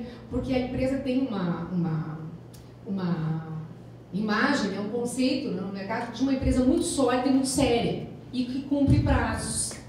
E com aquele negócio da Edel, Encol e outras, né, que sumiram com o dinheiro das pessoas, as pessoas se a Goldsen ganhou muito disso. Ela ganhou com os atos, com a má gestão das outras empresas. Então, ela ganhou com isso. E, além disso, em paralelo, ela definiu uma estratégia de associação com a Rossi, à época, para a construção dos chamados planos 100. Né? Então, ele disse que ali eles aprenderam muito também em termos de marketing. Ele não sabia quase nada disso. O Fernando era muito interessante, ele conhecia muito do mercado imobiliário. Ele disse, mas eu aprendi muito com a Rossi. Né? Porque nós éramos uma empresa pequena e a Rossi uma grande empresa. Isso é muito importante numa aliança, né, gente? Vocês vão fazer uma parceria com alguém, o que aquele vai me dar e o que eu vou dar. É importante isso. Né? Então, aí ela passou a se posicionar dessa maneira. Era uma empresa que o quê? Entregava a obra no prazo certo. Eu lembro uma vez, já estou terminando, só falta o briefing para explicar, já está saindo. Eu lembro que nós fomos entregar um empreendimento ali na Neuza Brizola, né, que é bem perto da minha residência. E um senhor olhava o folder e dizia assim, impressionante, como é que pode? É igual. Ele achava surpreendente o prédio ser igual ao que tinha no folder. Para vocês imaginarem qual é o grau de... O que um mercado desse está fazendo? Ou seja, lá eles matavam a gente, tiravam os dedos fora. Se a gente botasse alguma coisa lá, eles diziam, a esquadria que não for, a esquadria que vai ser mesmo. Às vezes o diretor, na época, que era o Potsaruki, que era o diretor de engenharia, ele dizia assim, eu arranco esse cabelo de vocês fora do marketing se vocês me pegarem e me botarem lá um negócio, vocês vão ter que pagar do dinheiro de vocês. Porque depois o cliente vem para cá e vai bater na gente. E tem razão, é claro. Agora vocês imaginem o que as empresas, quer dizer, elas vendem uma coisa, transmitem uma ideia, comunicam algo que não é o que elas vão entregar. Então isso é posicionar-se. E o posicionamento ele é construído. Ele não é um negócio que baixa por decreto. Ele decorre das nossas ações. De nós, olha, nós nos propusemos a fazer isso e é aquilo que a gente entrega. E por incrível que pareça, fazer certo, fazer aquilo que a gente prometeu, se constitui um posicionamento. Desde que a gente faça certo. Depois eu só deixei umas coisinhas para vocês, gente, em relação ao briefing. O que é o briefing? É o conjunto de informações que a gente passa, reúne, para orientar o planejamento, quando a gente contrata terceiros, quando vocês reúnem um conjunto de pessoas numa sala, né? E deixei ainda, pode ir adiante bem, finalzinho para ver. Aqui são as perguntas do briefing, mas aí eles podem ver depois. As instituições benchmark que eu coloquei, são instituições, gente, assim, ó, perdão pela minha pretensão, são instituições com as quais eu já tive algum contato, por isso que eu coloquei esses nomes. Eu sei que existem muitas outras, Claro, por desconhecimento da minha parte, né? Como eu trabalhei na RBS, a Fundação Manuel Strauss Sobrinho, ela foi criada à época que eu trabalhava lá, então eu tive bastante assim, envolvimento com a fundação, né? À época, né? A Parceiros Voluntários eu conheci mais por esse projeto com a Fundação Thiago Gonzaga, que foi uma das instituições que nós visitamos para conhecer as práticas, né? Como é que eles faziam recrutamento, como é que eles faziam treinamento, como é que eles se comunicavam, né? Qual era o papel da Parceiros e tal. Então é isso, gente. Comunicação é isso, não tem muito segredo, né? São essas questões. Aí depois eu me coloco à disposição, se vocês quiserem alguma coisa adicional, escrever. Eu deixo aqui o meu e-mail, né, lá da escola, né? Se vocês precisarem, qualquer coisa. Eu respondo os e-mails, tá, gente? Às vezes eu mando uma mensagem, ó, estou meio enlouquecida agora, te respondo tal dia, né? Mas sou muito rígida, assim, nessas coisas, acho que vem de administrador mesmo, se eu combinar alguma coisa, eu fico doente se eu não fizer, então eu sou meio enlouquecida nesse aspecto. Então podem mandar e-mail mesmo, não estou dizendo para vocês mandarem, depois eu não vou dar atenção, né? Eu darei, com certeza, né? Se vocês me consultarem em relação a alguma coisa, e deixo para os meninos esse material. Obrigada e desculpe mais uma vez.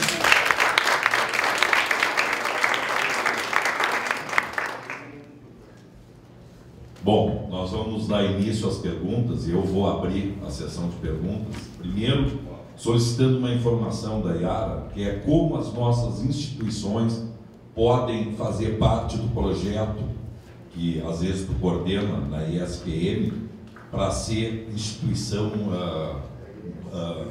de projeto para os alunos da ISPM, que para nós que somos pequenas instituições da comunidade seria de grande ajuda. Então, primeiro informativo. Lá, gente, é assim, ó, a empresa Júnior é administrada pelos alunos, só para a gente entender. E tem um professor que que tem a coordenação da empresa Júnior. Tá? A Luciane é a menina que é a gestora da empresa Júnior, atualmente. Ela é aluna do curso de administração e o professor é o professor Fernando Traim, que é o gestor da empresa Júnior. Então, os projetos em geral são encaminhados para a Luciane ou para o Traim, tá? Fernando Traim é o nome dele, e aí eles fazem uma seleção. No caso dos projetos voltados ao terceiro setor, essa foi a primeira vez que eu fiz um projeto voltado ao terceiro setor. As outras vezes, quase sempre é empresa. Agora eu vou orientar um outro lá que eu também nem sei o que é ainda. Eles só me disseram que é um plano de marketing que queriam que eu orientasse. Então eu vou orientá-los. Mas é assim, entra lá na empresa, eles fazem uma análise, um contato com a organização solicitante e aí imediatamente, dependendo do briefing, quer dizer, do pedido, eles estruturam um grupo de trabalho, que aí começa a operar e acerta detalhes e tudo, cronograma e tudo. Existe um custo? Sim. Existe um pagamento por esse trabalho? Olha, o que eu posso te dizer? Eu não sei te dizer aí os projetos institucionais, como é que eles são encaminhados. Teve se não me engano, um por ano, eu não sei se é um por ano ou por semestre, eles fazem sem custos, tá? Isso é que eu sei te dizer. Que até é interesse também da instituição preparar os alunos para aquele tipo de realidade, de mercado. Então, dependendo, eu acho que o que acontece? Os alunos lá, eles às vezes têm um pouquinho tem menos experiência também em plano de comunicação, para te dizer a verdade. Então, o que eles demandam mais? O mercado acaba demandando mais. É plano estratégico, que vai definir para onde a empresa vai.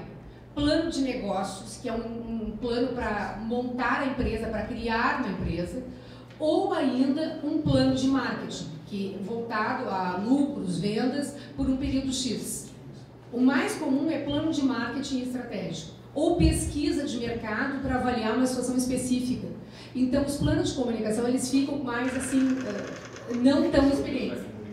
É o difícil. O resto é mais fácil. Então, é isso que eu te diria. Acho que aí tem que entrar numa triagem, que eu não sei te dizer se é por semestre ou por ano, mas, se não me engano, uma instituição é sem custos para a instituição. Não, eu só dar uma parte. A Anamar já usou trabalho, que eu faço parte, sou presidente da Anamar Pioneiras, é uma entidade feminina da comunidade, a gente já usou esse trabalho, e é muito bom. Vamos tentar usar para mais instituições. Yara, a pergunta é a seguinte, abrindo a sessão de perguntas agora. Nossas instituições são de terceiro setor e elas são administradas, em 99% dos casos, por voluntários que assumem a presidência, a vice-presidência e diretorias da instituição. O que ocorre é que a personalidade do voluntário presidente ou do voluntário vice-presidente permeia para a imagem da instituição. E a instituição termina sendo um pouco o retrato daquele gestor. Muitas vezes com as suas falhas de caráter, com suas falhas de comunicação, né, e com as suas qualidades. Como é que as nossas instituições, que são 99% trabalho voluntário, de suor e lágrimas, pode assim ser um pouco vacinada dessa questão do gestor ser a cara da instituição? Bom, primeira coisa, minha gente, um trabalho de planejamento é fundamental. Agora, essa questão, marcas autorais, que é uma coisa que eu estudo bastante, né? Por exemplo, no campo da moda, tem um autor de marcas que ele diz o seguinte: é muito difícil separar a marca do fundador ou do criador, né? No âmbito da educação, por exemplo, também tem isso. Eu tive lá na FAMECOS o prazer de trabalhar com o Antônio Gonzalez, que foi o diretor que trabalhei lá com o Toninho. Grande prazer, uma pessoa maravilhosa. A época que o Antoninho saiu, né, da atividade acadêmica, um pouco antes dele falecer, quem vai substituí-lo? Ele era uma figura carismática, quer dizer, a FAMECOS era o Antônio Gonzalez, né? Então, essas coisas, tanto acontecem para o bem quanto para o mal. Mas o que constitui uma organização? É a força dos seus colaboradores, né? A FAMECOS não sucumbiu diante da morte do Antônio Gonzalez. Claro que durante muito tempo a coisa não era aquele carisma, aquela coisa toda. Mas a instituição continuou. Por quê? Com os professores, as pessoas super afinadas com os valores, uns projetos bem definidos, planos claramente definidos. Então, isso é fundamental. Se a gente não tiver um planejamento, claro, aí a pessoa sai ou qualquer coisa, ou ela tem uma atitude que é inadequada, tudo se perde, né? Claro que essas pessoas, né, gente, que trabalham no terceiro setor, cada vez mais, né, com essa coisa do governo, também tem muita coisa que prejudica as empresas que fazem parte desse segmento. Eu lembro que uma vez uma aluna fez um trabalho sobre pílulas anticoncepcionais, gente. E ela trabalhava numa empresa desse setor, que trabalhava com pílulas. Aí ela fez um estudo quali quantitativo sobre o consumo de contraceptivos orais. Foi esse o trabalho dela. Aí eu fui banca do trabalho dela, não fui eu que orientei. Aí o que ela descobriu? Logo a seguir, logo na sequência praticamente, que tinha acontecido aquelas pílulas de farinha, que todos nós lembramos, né? A maioria de nós lembra. O que aconteceu? Não somente aquela empresa perdeu vendas, todas do setor perderam. Várias pessoas, várias mulheres procuraram outros contraceptivos orais em função da atitude não ética, né? Não esperada daquela organização. Ou ainda, até então, apontava a pesquisa, as mulheres compravam pílulas a partir de recomendação de uma amiga, da mãe, enfim. A partir daquele momento, elas só aceitavam recomendação do médico e várias migraram para outros métodos contraceptivos com medo de que corresse com elas a mesma coisa. Houve uma generalização, né, gente? Então, quando alguém no setor, esse tempo estava uma instituição de ensino, a UBRA, estava passando por dificuldades e tal, aí eu disse ainda para os diretores lá da ESPM, eu digo, pá, eu fico muito triste com isso, sabe por quê? Porque, assim, ó, quando uma instituição, alguma organização da área da educação tem alguma postura, alguma coisa que não é o que a sociedade espera, afeta todo mundo. Todo mundo começa, esse pessoal aí não deve ser muito sério. Então, essas coisas não tem como a gente livrar. Agora, eu diria assim, ó, o resto é muito planejamento. Não deixar tudo concentrado naquela pessoa, por mais que ela tenda a centralizar, se ela sentir que ela tem uma equipe que está com vontade de trabalhar. Se a gente trabalhar planejado, ela vai ver os resultados também, e a tendência é estruturar uma equipe, claro, ainda que a liderança seja carismática, né? A coisa se encaminha por outro meio. Perguntas? Por favor. É claro que a resposta exigiria que conhecesse mais, né, o segmento ou a instituição.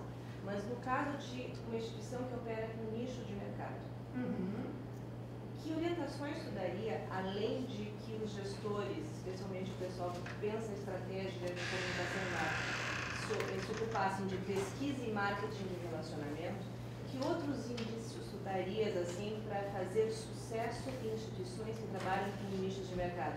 Para a gente não cair naquela, comunicar os de dentro, não preciso, os de fora não adianta. Para sair desse esquema, me parece ser um elo comum a todas as instituições da comunidade. Então, tem algo a mais a fazer, além dessas duas perspectivas se bem aplicadas? É a criação do círculo vicioso. Eu diria assim, para a gente trabalhar em nicho, todos que trabalham ali têm que conhecer muito isso. E não somente conhecer assim, de olhar a coisa. Tem que ter uma vivência com aquele público, tem que fazer parte daquele público para conseguir interpretar, porque não é só pesquisa, é fundamentalmente interpretação. Se eu interpretar um dado equivocadamente, eu tiver uma leitura errada, vai dar tudo errado. Eu às vezes brinco com os meus alunos, eu gosto muito de pesquisa qualitativa, né? Porque eu acho que ele explica mais. Pega um dado, 50% dos brasileiros, sei lá, são analfabetos. Para a gente que já sabe a situação do país, pode não ser nada chocante esse dado. Para alguém de um país que o índice de analfabetismo é zero, é um troço absurdo, inconcebível. Então eu acho assim, primeiro, nós, indivíduos, temos às vezes a pretensão, tal qual alguns, eu não tenho filhos, tá, gente, mas quem tem filhos, diz assim, eu já sei o que o fulano quer, eu já sei o que o fulano precisa. A gente se arvora muito a esse direito. Não podemos nos colocar assim, a experiência do outro pode ser diferente. Então, ficar aberto a conhecer, e eu acho que tanto o pessoal, qualquer voluntário, como a direção, tem que conhecer muito esse nicho. Muito. Muito, muito. Mergulhar, tentar ver como é que as pessoas são, como é que elas agem, para conseguir desenvolver coisas, práticas, ações de comunicação que estejam de acordo com aquele perfil. É essa a grande dica. Eu sei que não é uma coisa assim, mas porque todas as duas coisas que tu falaste, Mônica, o marketing de relacionamento, eu não me relaciono com alguém sem antes conhecê-lo, e conhecê-lo profundamente. E tentar tirar os óculos, né, escuros, né, que às vezes amenizam uma coisa, às vezes, ou às vezes não nos permitem ver bem, principalmente se a gente já tem uma certa idade, né. Então não vê nada, né, preferencialmente. Então o que acontece? Tentar tirar um pouquinho esses óculos, né, que podem nos turvar um pouquinho a visão. Seria a coisa básica da gente fazer. E conversar com as pessoas que trabalham com a gente é fundamental, gente. E isso é comunicação. Não necessariamente que a gente vai formalizar um planejamento, mas conversar, saber como as pessoas, o que as pessoas são, o que eles estão fazendo, quais são seus interesses. Né? Eu, às vezes, os contrapontos... Principalmente o que não é a realidade que a gente vivencia. Isso é muito difícil. Às vezes, os alunos lá na graduação, eles dizem assim, tinha uma aluna que estava com um trabalho maravilhoso à época, ela queria pesquisar sobre consumo de cosméticos por mulheres da classe C. Quando começava a se falar em classe C, eu achei um tema maravilhoso. Aí veio ela para mim, professora, como é que eu vou entrevistar essas mulheres? Eu não tenho condições, eu não vou à vila. Eu vou ter que ir lá para a Vila Cruzeiro, vou ser assaltada. Aí ela decidiu fazer sobre adolescentes e o consumo de telefonia móvel. Eu digo, olha, eu acho que tu vai sofrer muito, mas o trabalho é teu. Porque o adolescente é lacônico. Para ele, tu és velha, ele é capaz de se abrir mais comigo do que contigo. Não deu outra. Era aquilo, ela chorava no final. Ela dizia assim, Yara, era tudo que tu disseste. Mas a questão é a seguinte, és tu fazendo o trabalho, não sou eu. Então, o que acontece, gente? Tentar tirar, aproveitar, ver aquelas pessoas. Às vezes tem alunos tímidos em aula. E eu lembro uma vez que na FAMECOS lá eram 66 alunos em aula.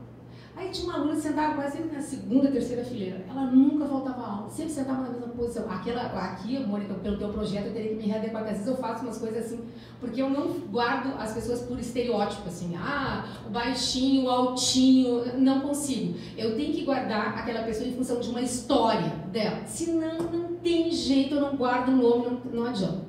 Quando eu era RP, e eu tinha que conhecer a história do político, o que ele fazia, para eu saber. Porque senão, marcava a mesa com lugar marcado. Aí ela não sabia qual era o lugar do fulano.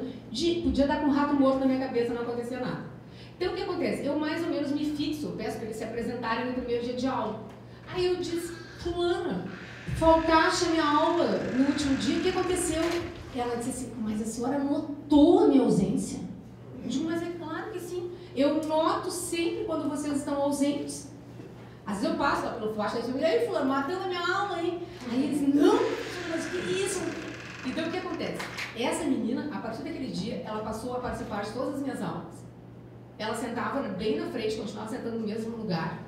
E tanto assim que os alunos de 8º nível, que agora o filho do Hatch é meu aluno, eles às vezes me mandam um e-mail, professora, eu não vou à aula por tal coisa.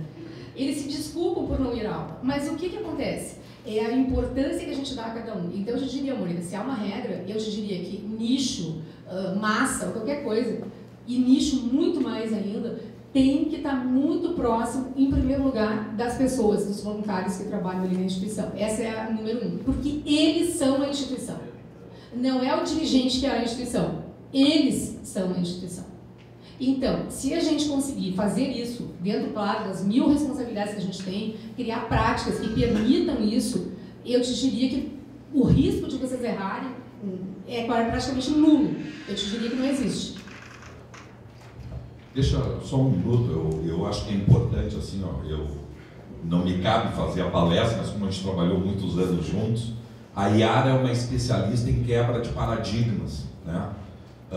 E eu vou contar um caso, que eu não sei nem se a Yara se recorda, mas há muitos e muitos anos atrás, existia um patrocinador de um evento de beleza que chamava La Cesa, um produto chamado Ioplé, né? E que foi o primeiro, hoje é Garota Verão, da RBS, e na época era Garota Saúde Ioplé, que foi os primórdios do Garota Verão. Em Santa Catarina, eu era diretor da RBS em Santa Catarina, e cabia ao diretor de Porto Alegre de eventos, Cláudio Gilberto, e a dona Yara, fazer a seleção de 200, 300 meninas que tinham se inscrito para o tal concurso Garota Saúde Ioplé. E isso era feito num hotel, onde as meninas desfilavam de biquíni e o patrocinador e nós 4 selecionavam. Essa é bonita, essa é feia, essa vai, essa não vai. Muito bem. Num determinado momento, uma menina desfila, e desfila sempre com a mão escondida. Tá? E vai, tu recorda disso? E vai e volta, e vai e volta. E na época não existia o politicamente correto. Deficiente físico não era bonito, não era politicamente correto tu ter deficientes físicos. Tá? Então era um outro momento do mundo. E o Claro Gilberto, com a sua delicadeza costumeira, pega e diz para Yara: Yara, manda essa guria soltar o braço, tipo, que ela desfila com um braço escondido. E aí a Yara pega assim: querida, solta o bracinho. Quando ela solta o braço, ela não tem a mão. E criou, isso é sério, criou assim um momento muito ruim, porque como é que tu vai fazer um evento de beleza, de saúde, e uma menina lindíssima, que não tinha como tirar do concurso, te recorda disso, Yara? Sem a mão. E ficou aquele clima, o patrocinador desesperado, tinha posto muito dinheiro em cima do negócio, e a Yara, com a sua calma costumeira, disse: só um pouquinho, nós estamos fazendo um concurso de beleza. Ponto. Não ter a mão não significa que não seja bela. Então, na verdade, o que a Yara coloca, e coloca com propriedade, eu vou traduzir, é o seguinte: em comunicação, fundamental quebrar paradigmas.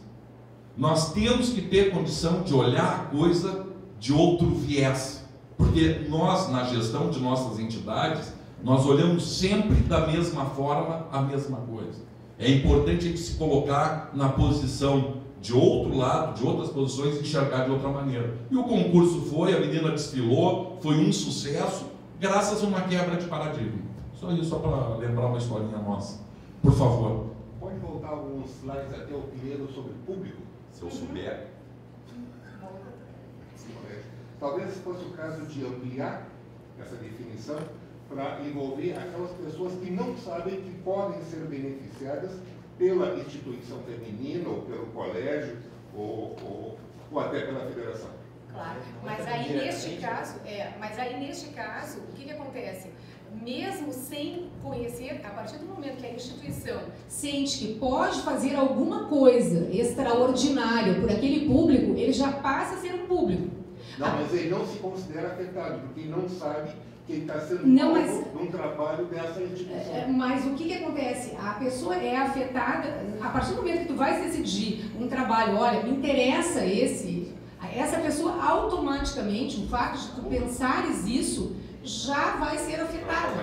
Não, ele poderá Sim, poderá ser afetado. Ele pode não saber, mas se ele tu sabe, ele é teu público. Ele é teu público. A partir do momento que tu desenvolveres qualquer coisa para ele, tu já não vai ser, digamos, não para todas as pessoas talvez, né? Mas para grande parte das pessoas não vai ser um desconhecido. Ele até pode dizer, ó, não me interessa isso aí que eles estão me oferecendo, mas já não vai ser um desconhecido. Então, qualquer ato extraordinário, qualquer ação que tu tomes em relação a determinado, sempre vai afetá-lo. Claro que ele pode sintonizar com a tua marca, com o teu produto, com a tua instituição, ou não. Dizer, é para mim. Quanto mais ele tiver valores similares aos teus, ou projetos similares aos teus, mais fácil isso acontecer. Porque a identificação, a empresa, ou a organização, ou a marca, ou o produto, sempre a ligação com o público se dá por duas maneiras. Ou eu me identifico, ou eu sou assim, gosto disso, ou então eu me projeto, eu quero ser assim quando eu for grande, por exemplo. Essa é a lógica.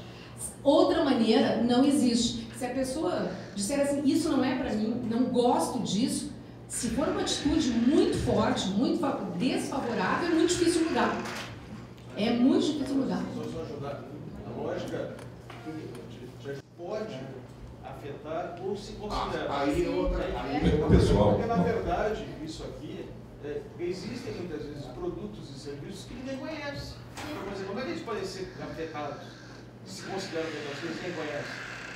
Então, existem coisas que vão ter que ser descobertas. Os maiores produtos, os maiores negócios do mundo são aqueles que hoje nós não conhecemos. Por exemplo, a Apple lança produtos que ninguém sabe que existiriam. Então ninguém pode ser considerado afetado por eles antes de existir, mas o que se precisa, o que se considera aqui afetados, é muito mais no sentido do sentimento. A necessidade de, por exemplo, uma questão de voluntariado nossa, se as pessoas gostam de fazer alguma coisa, todas elas querem fazer alguma coisa por alguém, mas elas não sabem o que podem fazer. Então a gente pode sensibilizar essas pessoas para desenvolverem algum trabalho. Da mesma forma, um produto ou um serviço que hoje não existe, a gente pode ver pelas questões delas, do sentimento, das necessidades, dos desejos, como que elas podem utilizar isso melhor. Aqui, ó, só uma coisa assim, nós temos que encerrar, nós vamos ter 5 minutos para coffee break no terceiro andar, e este assunto, se botar a Yara, o Rati, o Caravera ainda chamarem a Ângela, nós não saímos daqui em 2013, tá? Porque isso realmente vai longe. Muitas noites passadas em claro discutindo comunicação. Bom, vou novamente dizer da emoção que é te receber aqui, Yara, e da beleza que foi tua palestra e o quanto nos ajudou. Por favor, uma salva de palmas para ela.